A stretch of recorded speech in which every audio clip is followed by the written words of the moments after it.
Ever wonder what your day would be like with Boom Radio? Yep, us too. We don't think about nightmares.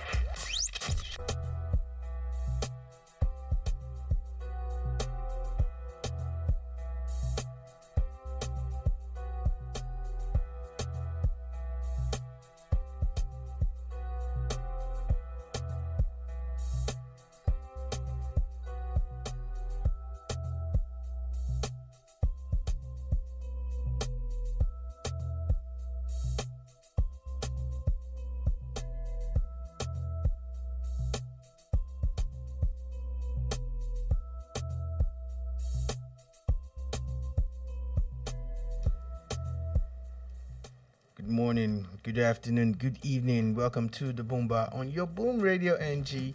My name is Sola Rogers. And my name is Dolupo. The one and only. Yeah, we apologize for kicking off a couple of minutes behind schedule. The regret is all ours. Yeah. So basically, we're going to be. Let's just dive right into it as we kind of wasted quite a number of minutes. The news today is talking about loans and palliatives and all that. We're definitely going to be talking a lot of that today. That is a lot in the news. Another very interesting one is looks like a lot of people have been clamoring about the Labour Party presidential candidate talking about the insecurity in the country, particularly the southeast, and he finally said something today. We'll see how much of that we can break down. Even if we don't talk about anything else, the people that seem to know how lightning strikes people, and they are good at it. They seemingly seem to be good at it. Maybe the Nigerian army needs to, employ people like that. We definitely will get to that part also, and a few other things before the end of the hour. So yeah, sit back, relax, and let's get right into it. What? The screen. Okay. Yes, so you heard our voices, now you can see our faces. Sorry about that. Now, of course, that lightning pattern, we will talk about it later. But It's a thing, and I cannot resist talking about it. When you're ready. I will talk about it. When you're ready. Let's get right into it. As the federal government is set to transfer 8,000 naira to 12 million poor households for 6 months. This is supposed to cushion the effect of the subsidy removal. Exactly. 12 million households of an estimated 200 million countries people in the country. Wait. The households, of course, will not be one person.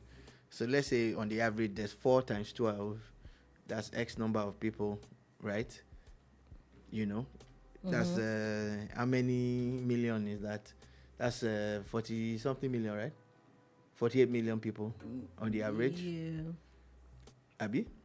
Yeah. 48 million people on the average, then you divide 8,000 by. Let's not just let's not bore you guys with the figures. That's about 96 billion naira. Abi? 12 million times 8,000. Yes. That's about 96 billion. That's Okay. 3 zeros added to that again. That's 96 billion naira. Now, There's a lot of questions, though. There's a lot of questions. I have a lot of questions. 96 billion naira seems to be a lot of money. Let's say, call it what it is. It is a lot of money. But is 8,000 naira a lot of money? When you break it down. When you break it out for each household. 8,000 naira. Now, there's one. Is 12 million households really, if we go by the 200 million, or except we're back to the conversation that we're not up to that number. Other than that, when we look at those numbers, like in itself, 8,000 naira and 12 million people or 12 million households. So we're talking invariably, if we say 4 people per household, yeah, so they're saying that 8,000 naira per household, for 8,000 naira to be shared per month per 4 people. I don't know how much of that is going to make a lot of difference. Yeah, what kind of palliatives will it be in the sense of what? Okay, maybe we shouldn't all toe the same line. So let me backtrack a bit. What my concern is how effective this plan will be. Yes, everybody's talking about palliatives, and palliatives are not permanent solutions. They're just like a stopgap arrangement. Yeah, just a cushion and effect. Yeah, so, but 8,000 naira, I don't know how they came up with the figure of 8,000 naira for 12 million poor, in quotes. I don't mean poor in a derogatory way. That's even what the government calls them, poor households, right? Yeah. Now, if you get down to brass tacks, it's a lot of money for some people. It might be nothing to you, you know. Okay. But it is a lot of money. Maybe for some not people. per month, but if you give people 8,000 naira at a sitting, it might actually do a lot. Yes, I agree. You know, so again, we know that our purchasing power has been eroded majorly by this. That's what I'm saying. But if that's the case, I don't think Subsidy. any family, 8,000 naira is a lot of money for a whole month. That's what I'm saying. Yeah, I don't even know about the whole month thing. I just know that, well, 8,000 naira, you know, is not so great for some of us, you know, because, like, for instance, if I was going to buy fuel, let me not talk about car, for the generator, how many days of or hours of power will I be able to generate with 8,000 naira is approximately 16 liters of fuel.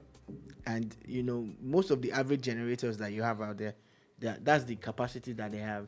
And I'm not sure they can run 24 hours. Yeah, that's 16 basically liters. just approximately. And if you now have generators that are like, Guzzlers, you know.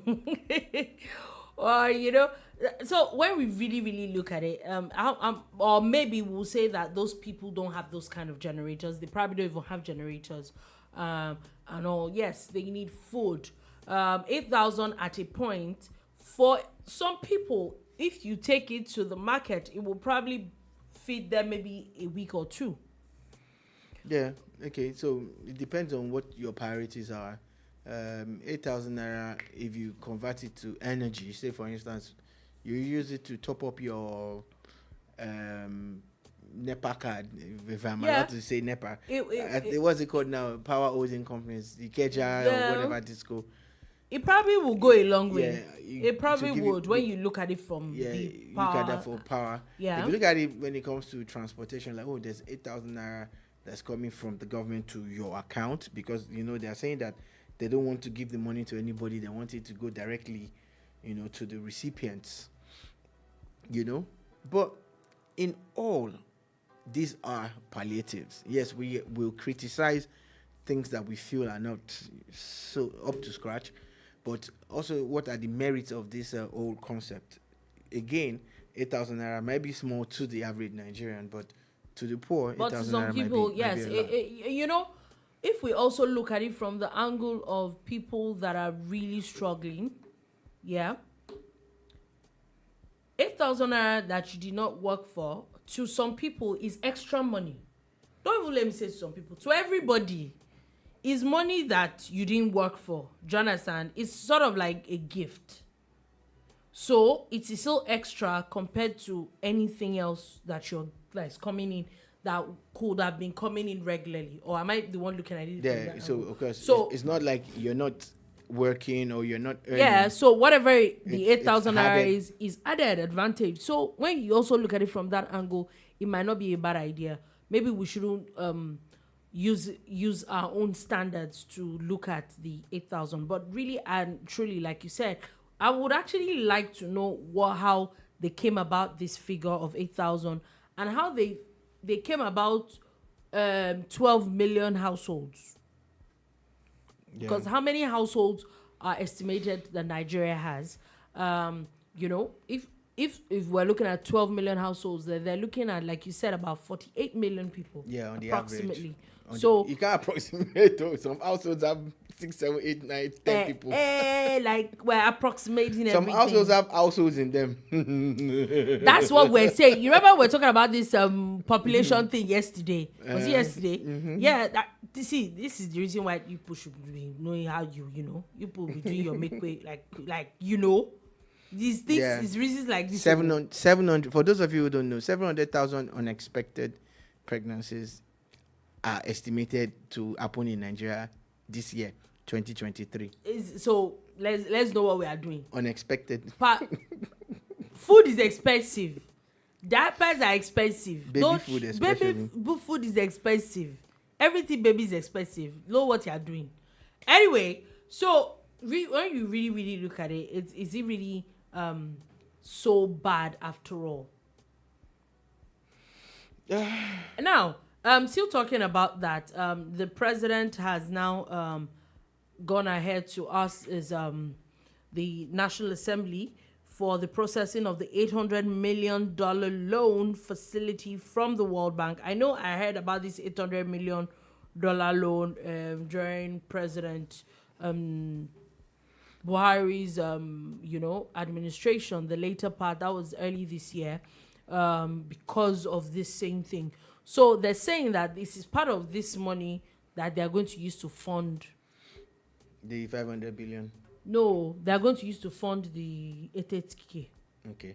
Because again, remember that yesterday that's what I was going to say. There's a 500 million naira, which billion that they're planning to fund from the 2022 budget. And it's for palliatives too. And it's for palliatives. Maybe it's for another so type of that's what I'm saying now. Maybe the federal government needs to come out and explain to us what is the breakdown of this $8 million loan. What are you using it for? Are you using it for transport? Are you using it for feeding? Are you using it for $8 million? $800 million. Thank you. the 500 billion naira. What is that one for? We know that one is not a loan, Abby. But all these monies, this is a lot of money that is flying around, and we need actually. We actually need more information.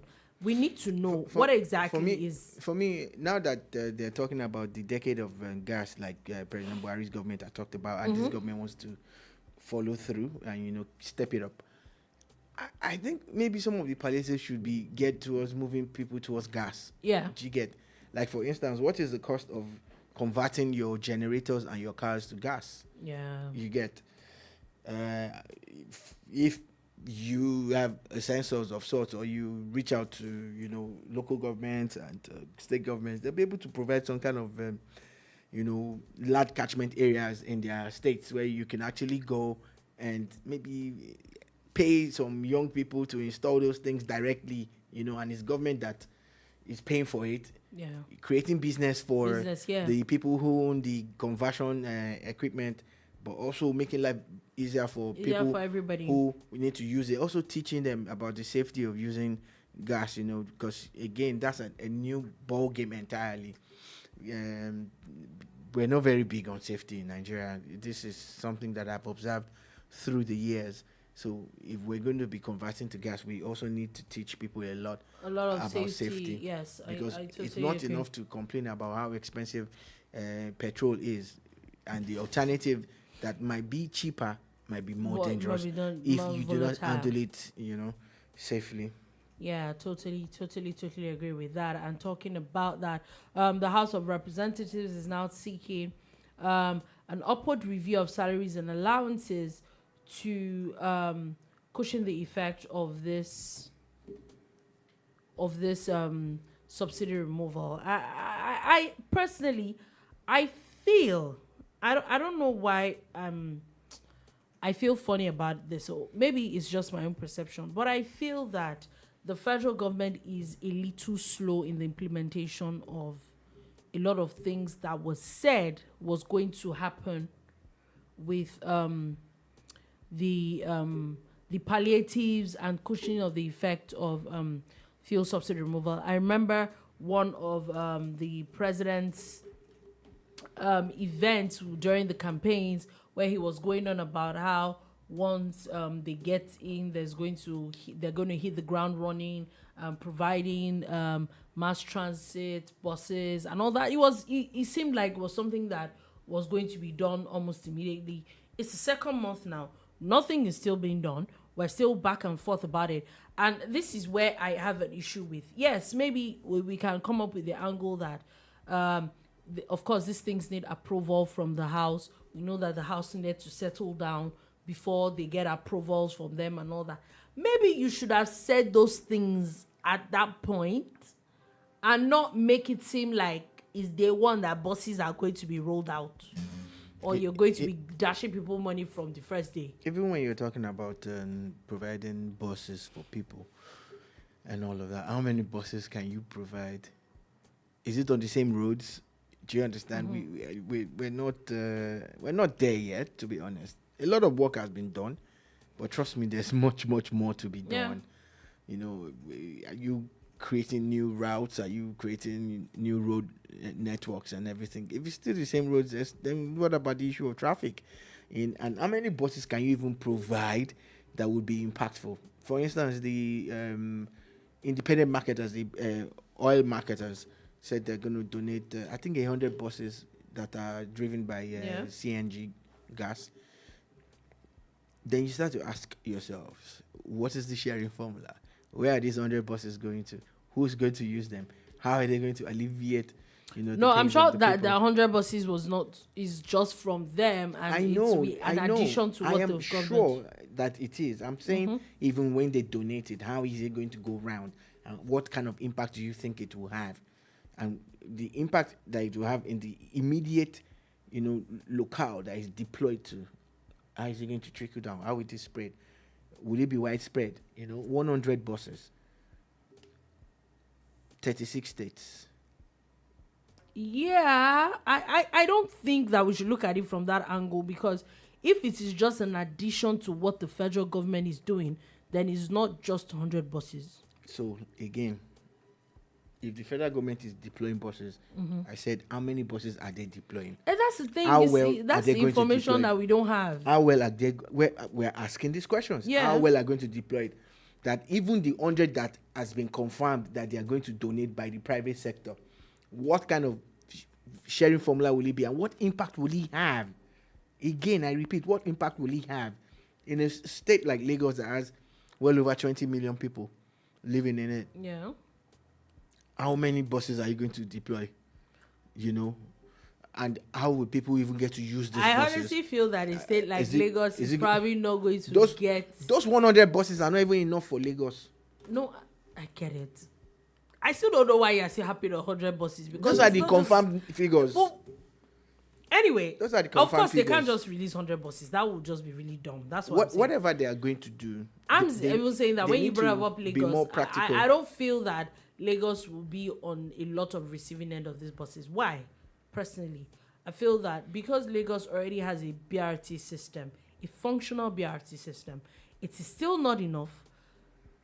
I don't see, compared to a lot more states that don't have... Are they going to carry out free services? I don't think so. And so why can't they join the BRT? Whatever they bring up, why can't they join the BRT? I'm not saying it won't join. I said that compared to a lot more states, they probably would deploy more buses to states that don't have that system at all. Maybe you should deploy it to a state that needs it more, that has more people than anybody else. Anyway, I'm still talking about this fuel subsidy removal, yeah? The National Association of Nigerian Students has now called for the reduction in school fees across tertiary institutions in the country to cushion the effect of fuel subsidy removal. Not a bad call. It's not every time that people make calls that one will critique or criticize it. It's not a bad call because at the end of the day, a lot of people's income has been eroded by the cost of fuel at the pump price of fuel. Not like they already have some kind of large cache of funds to tap into. So the same resource that you have, the same salary that you earn, the same investment that you have, the same business you're doing is what you're doing, and you're now spending more on energy. You're spending more majorly on energy. A lot of organizations in the next 2 or 3 months. You in fact, as we speak, not even this, a lot of organizations are facing a tough time. So for me, I think that it might not be a bad call, but how feasible is it? Why I said so is that, number one, remember that there is a conversation that if we take it from federal schools, that there is most likely going to be an increase in the prices of, or in school fees anyway. So if there is already an issue with the school fees, I'm talking about an upward review of that, how feasible is it that it's going to reduce? Because when you also look at it, okay, let's take, for example, private school. If the private schools too, are you sure with this fuel subsidy removal, it means that they also have to provide more energy, and a lot of other things that providing for the students are getting more expensive. So there is a very large possibility that they are hoping to increase fees. So you've asked questions and you've analyzed. I would like to respond. First things first, rule out the private schools. The NANS has nothing to do with private universities, except the rules have changed. NANS has no business with private universities. Do you agree? Yeah, go ahead. So rule that out completely. Now, NANS covers federal and state universities, and what they are asking for is a reduction in their school fees. Now, because of the plan by the government to provide student loans, it does not mean that everybody is going to activate the student loans. Again, we keep making this blanket statement, oh, the prices of school fees will go up, the cost of school fees. It doesn't necessarily have to go up, because it's not everybody that is going to get a student loan. Yeah. In a school of 10,000 students, you might not even have up to 1,000 people who are getting the loan. Yeah, so you're going to take, because of those 1,000, and increase the school fees for 9,000 other people who their parents or who are seeing themselves through school. But isn't the point of that's not the it. Student loan removal of subsidy on the education and increasing the autonomy of the schools? The removal of subsidy on education does not necessarily mean that you're going to jack up school fees in a draconian way, in a way that it becomes choking to the students. It only just means that resources will be channeled differently, and that IGR can be generated by the schools. The schools will not even require grants from government, except it's for research and whatever. But when it comes to the day-to-day, schools supposed to get this their IGR goes beyond school fees now. They have businesses. Schools are they own bakeries, they have farms, they have hotels, and they have conference centers. There's so many other ways. They have water. They're selling bottled water and all of that. There's so many ways that these schools are actually generating funds. And I'm not saying that the school fees might not go up. I'm just saying that we're assuming that the entire 10,000 students in a particular school, or 50,000 students, or 1,000 in a particular school will all be tapping into the student loans. It's not everybody that is going to tap into a student loan. So you're going to take that and now say, oh yeah, you're jacking up the cost, and everybody, because there's students will go and collect it, even when you don't need it, So until they come up with a clear-cut plan on how, they're going to remove subsidy on education, and give, and this is what they should have done with the fuel subsidy removal. It's a cat before the horse situation. Now, in the area of a subsidy in education, what they're going to do is that they've already provided a palliative. So by the time maybe the schools decide on their own that, oh, look, based on the current situation of things, these are the things that we want to do. We're going to increase the tuition by X amount, accommodation by X amount. If you cannot pay, go to the bank and get the student loan and everything.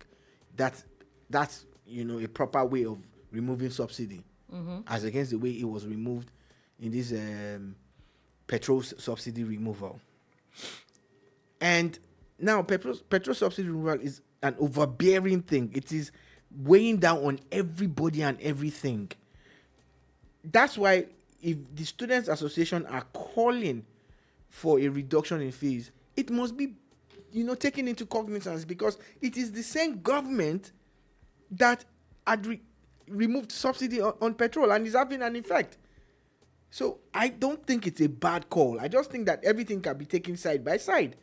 Now, even if you are providing student loans, who says you have to remove your subsidy for education immediately? Who says, really and truly? Who says that because you are providing? These are the palliatives that are also supposed to be put in place. So if government is really, really going to care about the people, you will let the students at least go to school for a couple of times. And let us stabilize from 185 naira per liter of fuel to 500 naira.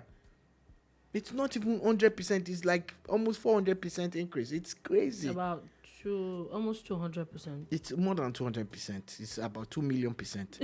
It's crazy. It's killing. It's choking. Anyway, but I thought a lot of people, everybody was in on this subsidy removal. We're not saying that we are in or we are not in. We're just telling you the reality. It is killing us. It's too much. Anyway, now coming from the House of Representatives just now, they have now approved President Bola Tinubu's proposal to source 500 billion naira from the approved budget of the revised 2022 supplementary appropriation bill. And they've also approved the 8,000 naira for 12 million families over the course of 6 months. Well, thank you to the House of Assembly. They moved fast on this one, knowing how important it is to Nigerians. Palliatives are what they are, palliatives. So let us not get it twisted. It's not going to be some kind of welfare package that's going to be a regular thing. They already put it, they marker there 6 months. I know, but I know how my people think, and I know how my people behave. To people start to be like, oh yeah, in one country they're paying one welfare thing for people. It's not. That's why I'm really harping on it. It's a palliative. It's for 6 months. It has a timeline. It has an expiry date, and everything. So it's important that we also get that at the back of our mind. I remember when some palliatives were put in place during Emefiele's wickedness and so-called Naira redesign. When, for instance, in Lagos State, they decided to, put a freeze on the cost of transportation on all state-owned. Yeah, there was a 50% reduction and all of that. And when they announced the removal of that thing, when there was cash, people started politicizing. Oh, elections are over, Abi. That's why they are doing this. And these are the things that we do. And that's why I'm saying this now, because you will not be surprised. 3-4 months down the line, people are still going to talk about this. Yes. Now that they have gotten what they want to get, they have stopped paying people money. It's for 6 months. Yeah. Now, for the people who qualify for it, I hope that they get the money. And somebody somewhere is not being funny. I hope that, some evil servants, or some terrible people somewhere will not divert these funds. It was so crazy. There was a time a popular Nigerian musician was even, named in some kind of funny thing. Yeah. I know the case is in court, so I'm not going to mention the person's name.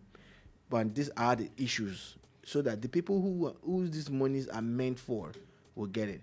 In their own palliatives also, you should also look at medium and small scale enterprises and how they can tap into any form of palliatives or grants or whatever, because they are also employers of labor. They contribute their own quota, to the GDP and IGR, and it will be nice that we also scale, the palliatives. Okay. Moving on from that quickly, we're still talking about the Nigerian, the National Assembly. As the National Assembly, the Senate has now confirmed the appointment of the service chiefs. No. Now, let's not mix it up. There are only 4 service chiefs. The Inspector General of Police is not a service chief. The Chief of Defense Intelligence is not a service chief. Now, we have the Chief of Defense Staff, Major General Christopher Musa, Chief of Army Staff, Major General Tawhid Lagbaja, Chief of Naval Staff, Rear Admiral Emmanuel Ogala, and Chief of Air Staff, Air Vice Marshal Halidu Abubakar. Yeah. So as it stands now, they are confirmed. I think this is one of the swiftest ones I've seen in recent times. And with the same dispatch, I hope that they will treat their assignments, now that they have the backing of Nigeria. This shows that, we're not playing around. Yeah, because like you had said, there's a lot at the moment that this is the beginning of a new administration. The Senate has to do, not the Senate, the House of Assembly together, they need to do a lot of confirmations at this point. There's still the issue of the Inspector General of Police. There's still a lot of other people that are, remember there's still the ministers list that has still not been. So there's a lot of work that needs to be done at the moment. Someone posted the other paper for the Senate today.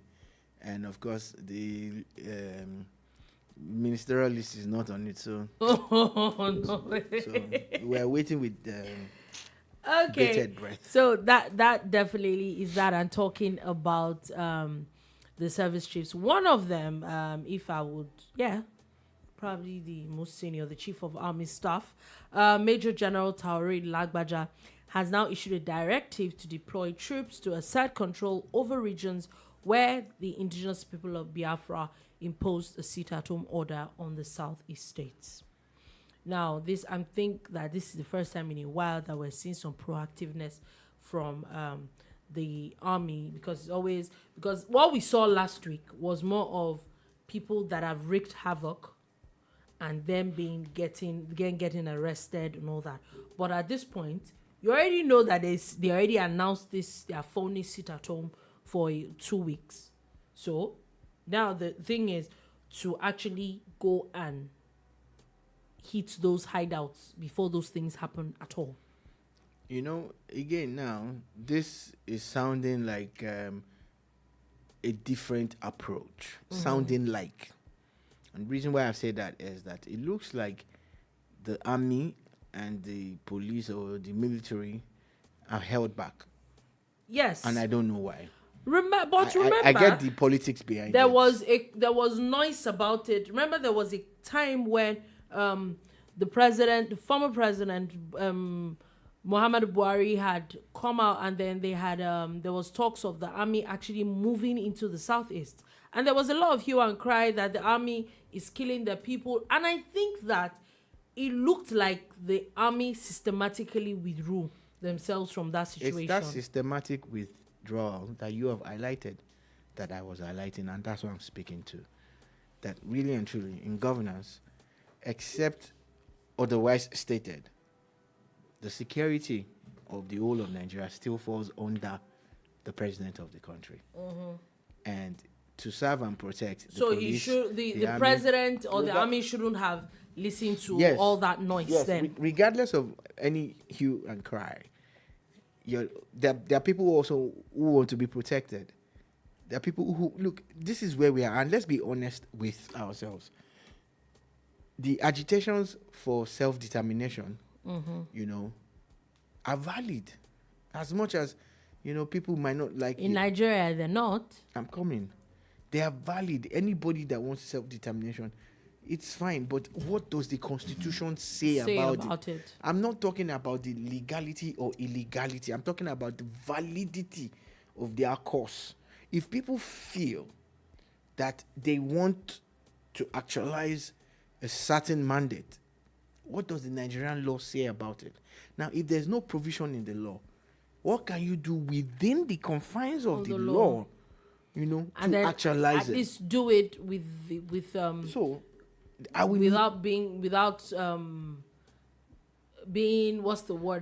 committing crimes.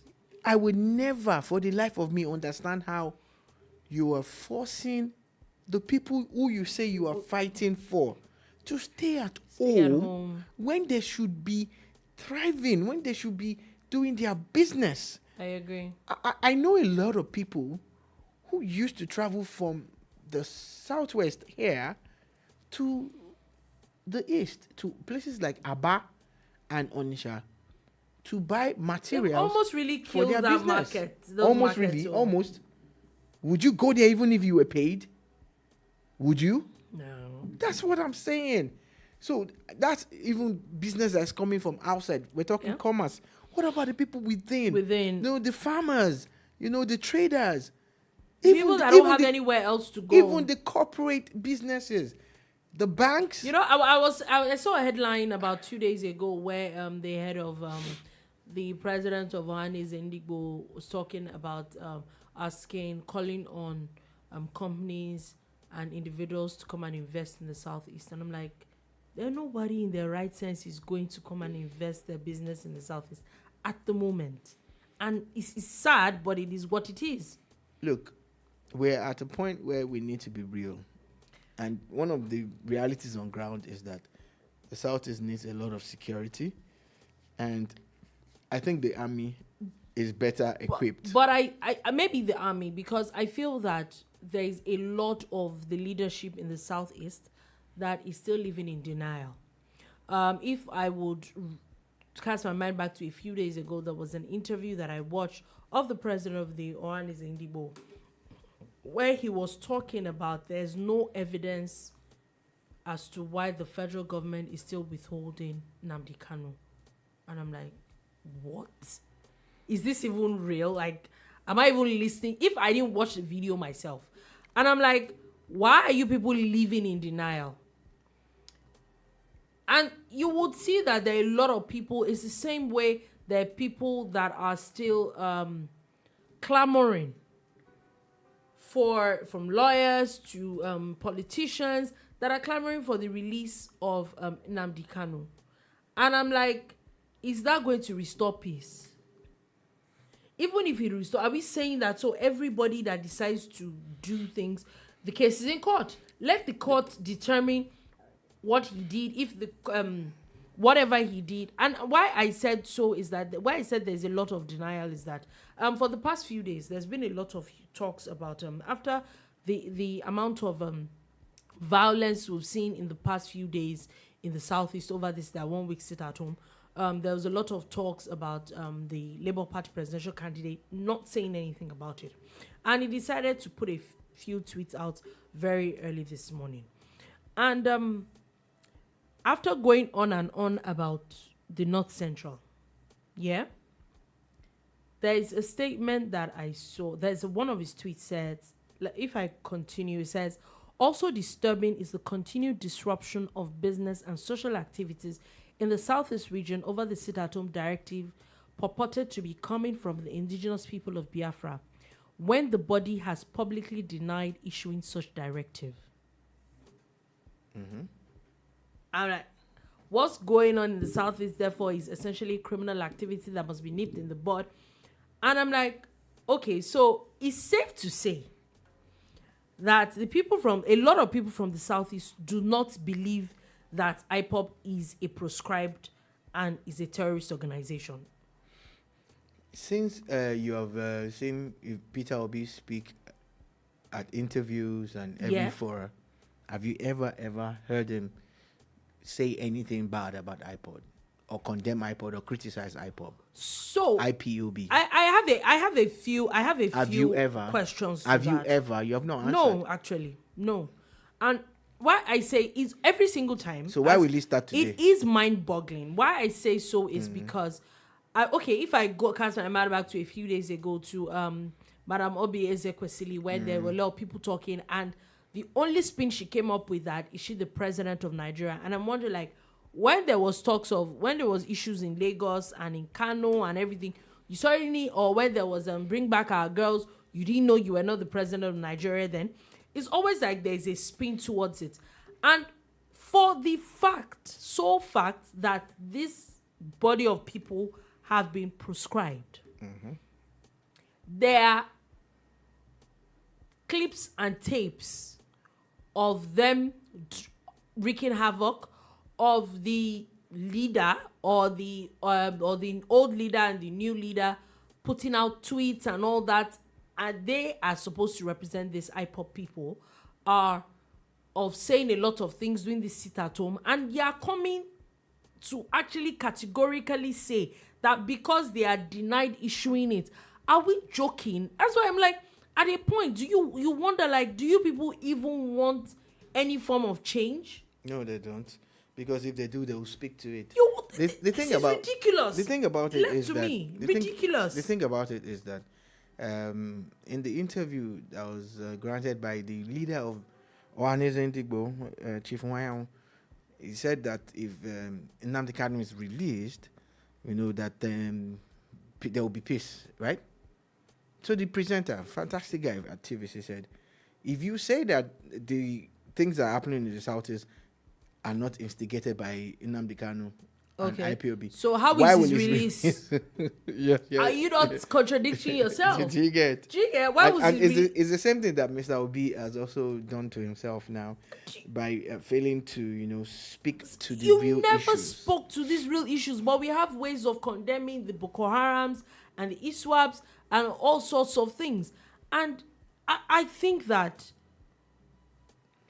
whether we like it or not, this issue of the army, except the army is resolute and they're just not going to care what people would say, because I can bet you in the next coming days there is going to be hue and cry about the army killing their people.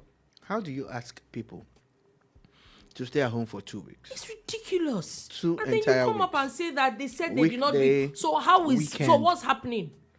Weekday, weekend. You did a 1 week thing now. Graciously allow them to go out on a Thursday, and make sure that they stayed back home. And it's until the Southeast speaks with one voice. If they want to support IPOB, they have to speak with one voice. If they want to support the continued existence of Nigeria, they have to speak with one voice. They cannot continue to dilly-dally or speak or sit on the fence. Mm-hmm. A big shout out to Senator Uba. Yeah, Ifeanyi Uba, who actually, stood his ground and organized his own show of force. And if you go and check his place now, the following day, they actually went out. People went out and went about their businesses. And that shows that people need to speak. That's why I say they need to speak with one voice. Every state in the Southeast, there are 5 states there, have 3 senators, and they have a couple of House of Rep members. What is their stand? Are they going to mimic what Uba has done, or are they going to sit on the fence? We've not heard anything from anybody in the past few days. Asking for federal government to release someone that did not have powers to release? Because I'm wondering, like, there's a case in court. Why do we like to just continue? Like, very, very valid question. If you say that he's not the reason why this is happening, so why do you need to release him for things to stop happening? Now, talking about him, the Federal High Court in Abuja has dismissed the fundamental rights enforcement suit filed by Nnamdi Kanu himself against DSS. Yeah, so the thing there is that if you notice, every time he appears in court, there's a Gucci top up and down that he wears. Yeah. And there was a time even the judge said he didn't want to see him in that thing anymore. But the problem that the DSS say they have now was what he wanted to wear. His family keeps bringing him clothing that bears insignias of IPOB, and of course he will not be allowed to parade himself in that in public, while the case is about that same kind of issue. Excuse me. So it's gone to court to enforce his rights, saying, look, they're not going to let me wear what I want to wear. But the judge has even thrown out the case now, saying that, nah, this does not infringe on your rights in any way. You're the one that's actually trying to manipulate the system. So I think that case is gone. Yeah, I think so too. I think that is...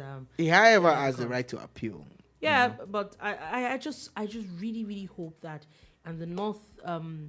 Central and the Southeast and everywhere there is just peace, and I really, really hope that this time the Nigerian army actually gets to nip a lot of these things in the bud and nip it quickly. If they cannot nip it in the bud, they can reach out to our brothers and sisters in Kwara State. A Kwara State. Yes. Thank you very much for that. Yes. I thought I was going to forget. It's The devil is a important. liar. It's But important. very good. You use that to to help me with that thing. For people that do not know, Thunder has now started striking suspected kidnappers. The suspects were burnt beyond recognition. Yeah, so It was said that in Oroago community in Ifelodun local government area of Kwara State, thunderstorm had reportedly killed 3 suspected kidnappers. It was gathered that the incident was linked to the efforts of the local vigilance group in Igbomina Kwara axis, aimed at checking security challenges in the area. See, first, I think it's Oroago. I don't know Ago. I don't know what Ago is, but that's a fantastic community that Fantastic. we need to go and visit, The army needs to, So the funny thing about this story is that the relatives or the partners of the criminals, the alleged criminals, have also accepted that if lightning can strike, that it is an act of God. So there's no hue and cry from that angle. However, why are we wasting all this our Tomahawk and all this equipment that we bought expensively? Can we not just go and encourage these people? Encourage these people. Give them a bit of. I'm sure they will not. It won't cost so much. You know when you are looking for super Tucano and then bomb that when there's natural bomb Tucano. Was it called? No, this was very precise. Natural Tucano. This one is game over. Game over. And a big shout out to the people who created all those comic characters. We saw when they created Vibranium in their comic books. Now it's looking real now. There are some precious stones and stuff that look like they have all those amazing powers. Now there was Thor. Now remember the god of thunder. Yeah, apparently he's from Kwara. Shout out to my Kwara people. Shout out to you people. No matter what you do, it's time to incorporate them into the military system. The security system. Just picture those guys moving into Sambisa forest. Shout out to my people. No. Yeah. After I'm proud of you. 6 days of operation. On the 7th day, they will rest. Because all those people would have been fried or barbecued. Yeah, because, there's a lot of insurgency, a lot of criminal. They're all pretending to fight for something. Meanwhile, they're all thieves. They're just kidnapping people, stealing resources and all of that. Exactly. So imagine if they even give them pipeline monitoring job. But tell them, don't strike pipeline, no. Just strike the people stealing for pipeline. How more? Lightning from above. Anyway, let's move on from that. As the Central Bank of Nigeria has now said that they disclosed that the nation's official currency can now stand as a payout option for remittances from the diaspora. I think this makes sense. Please, can you say all of this again? I didn't even hear anything. The CBN can now Nigerians can now receive diaspora remittances in Naira. Okay. Basically. So when money is being sent to you. Yes. I think that what made a lot of people start collecting was the black market. And the disparity in the value of it. But now that it's the same thing, literally, and you can get that value, so you don't even need to be looking for. Maybe it also would help the banks. Then maybe the banks don't need to be looking for so much dollar to be giving people anymore. Well, makes sense, because normally what people would do is walk into the bank, get their dollars, get the 2,000 or 3,000 naira that CBN was going to dash them per $100, then cross the road to Alaji's place and change it get for a higher value, and still change it to naira. But now you can actually do that inside the bank, so you don't even need to collect the dollar that has been sent, which was the old system. That was the old system. So at least there will be less need to collect the dollars. So all you diaspora people, we noticed that you people have not been sending money like before. Please send it. Please send now. Thank you very much. We're getting cash now. Don't stress, you understand?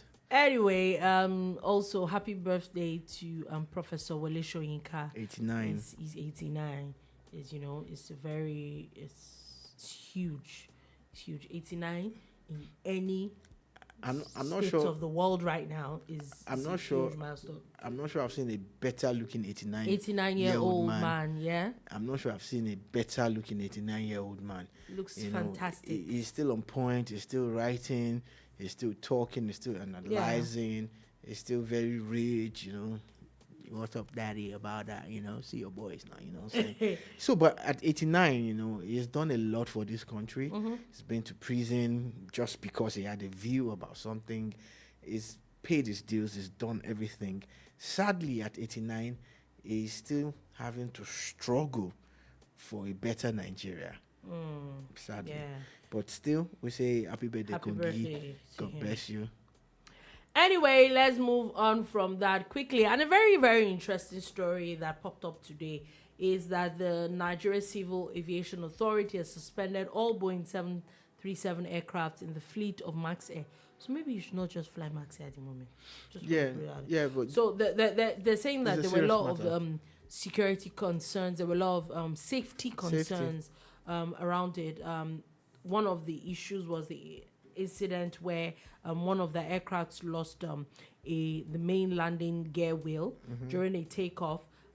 Also, there was a time. there was they a had to time that he had to turn abort, back. yes, due to high exhaust temperature. There was another one there was an incident of fuel contamination in his main fuel tanks that led to auxiliary power units shut down on ground. There was another aircraft of overheat indication in the cockpit as well, all within a very short period of time. So I think this actually makes sense. We need to see more of regulations, more of actually checking these things out, because these are the things that you can actually lead to plane crashes and all that, and then you're wondering like what caused it. But I think that is actually a way to go. If there's something wrong with and they don't do their checks properly, just ground them.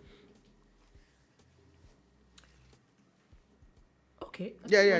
No, nothing actually. Oh, okay. Oh, all right. Moving on from that, still talking about the courts. Very interesting. SRI talked about the suspended CBN governor earlier, and the story from that is that the court has now given the Department of State Services 1 week to charge him or release him. They're talking about human rights, and it's either you charge him that you can't keep people in detention perpetually. Yes, the law is an beep. The law doesn't care, no sentiment. And if he's been arrested, then you want to, invoke the law, you have to do it the right way. Yeah. So this is a clarion call to the DSS. Please, please, please don't bungle this particular case. This guy has made life difficult for a lot of us, and it would be nice if, he gets his day in court. Yeah. In fairness to him, he's still, innocent until proven guilty. We know he is, but this is my court. But in the court of law and the court of Nigeria, he has to prove that he's innocent, and he has to be let go.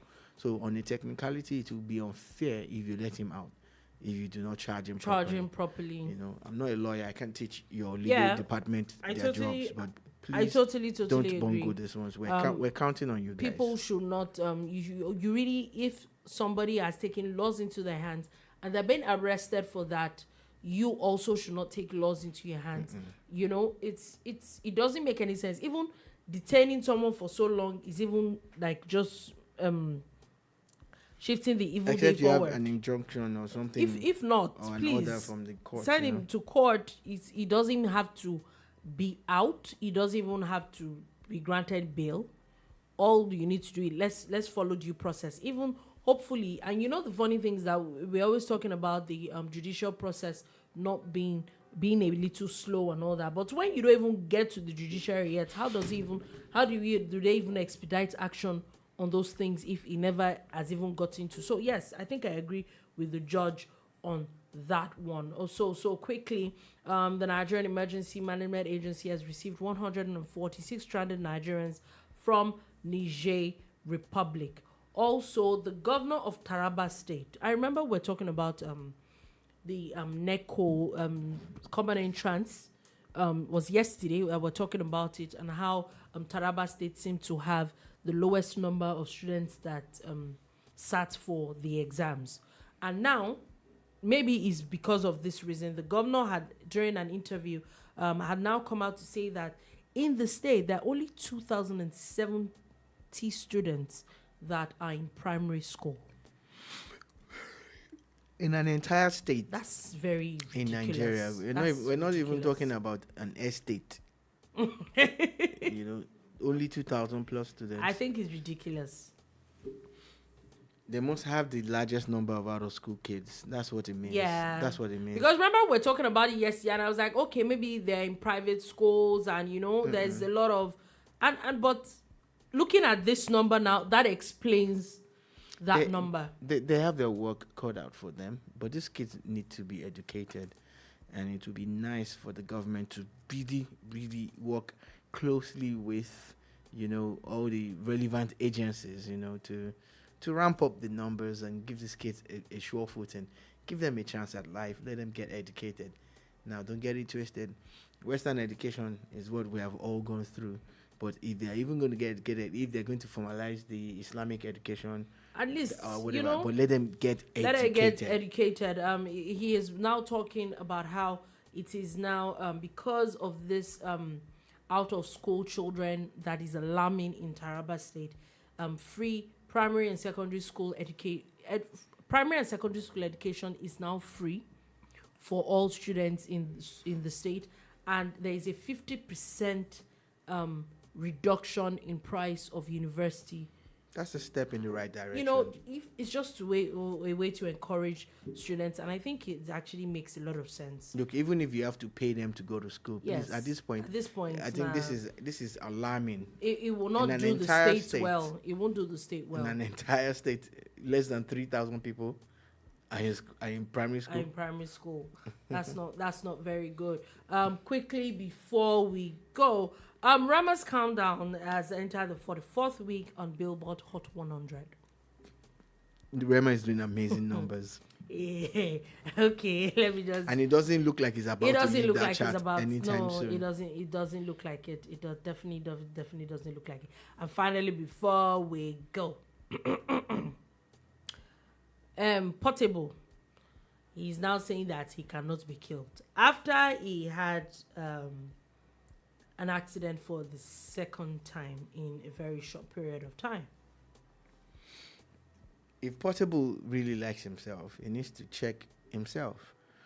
I know he's an amazing marketer when it comes to him pushing his talent. He does a lot of work. You might not like his craft, you might not like his brand. He's doing a lot in that angle. But how smart is he when it comes to his own safety? Mm-hmm. It's not about someone trying to kill you. It's about what you're doing wrong. What are you doing wrong? What are you not doing right?